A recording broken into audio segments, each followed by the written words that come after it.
ACCC is very concerned about, I guess, rogue retailers that might jack up the prices only to mark them down for Boxing Day. Now, I suspect we're not going to see any of our big major retailers doing that, but just keep an eye on that. It's very, very hard to determine.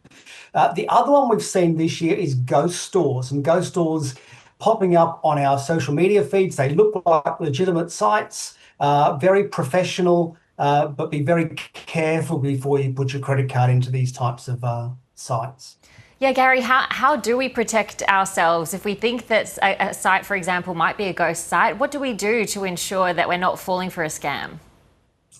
Yeah, listen, it's really difficult. I guess a couple of telltale signs is they all seem to have a very common story attached to them. They tend to have been in the business for 35, 40 years, slowly going out of trade, and therefore very big discounts.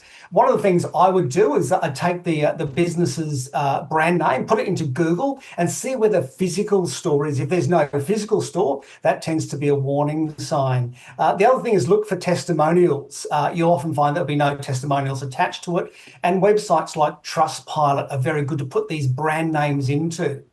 The other one we need to watch out for, again on social media, it tends to happen online, is big well-known brands with exceptionally low discounts. So RM Williams at 85% off. Those types of deals again tend to be scams. And again, the only way to check this out is to actually go to that site and actually just check exactly if it's a legitimate website or not. So if it seems too good to be true, it probably is. You're talking there about sort of invented brands or just like really, really straightforwardly scammy behaviour. But you were saying that also jacking up prices artificially, can be caught by the ACCC. For retailers who are misleading and deceiving customers, doing the wrong thing, what are the consequences that they might face?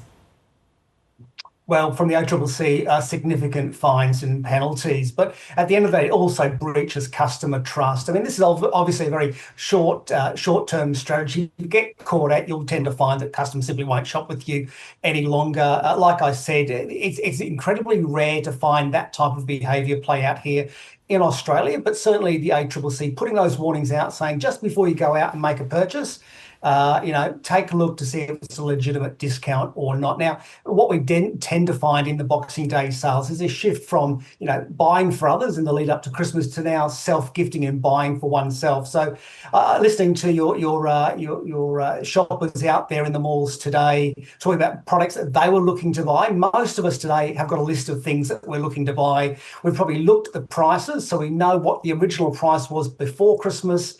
So we were looking for that 30, 40 or 50% discount post-Christmas. Yeah, and Gary, our reporter who's down there in the Melbourne CBD has said that crowds just seem to be quite small this year, at least in comparison to previous years when we'd have people, queuing up outside the stores, down the road and around the corner. Have we seen the end of this sort of in-person shopping on Boxing Day? Is this all moving online? What's happening? Yeah, online's taking a very large chunk out of it. I guess at the end of the day, as we hit Boxing Day, consumers are quite fatigued from shopping in shopping centres. So the smart shopper, the savvy shopper, is actually jumping online and making those purchases. And most of those sales went live, early this morning at midnight. So I guess shoppers are out there early on their tablets, on their smartphones, making those purchases. And then simply having them either delivered to their home in the next couple of days, or they're collecting and avoiding those busy car parks and busy shopping centres. So, a decade ago, people were lined up the front of the big department stores and pushing and shoving to get in. Now we're just being a bit more smart in the way we spend. Today alone, we'll spend about $221 million online alone, $1.6 billion spent today in the Boxing Day sales.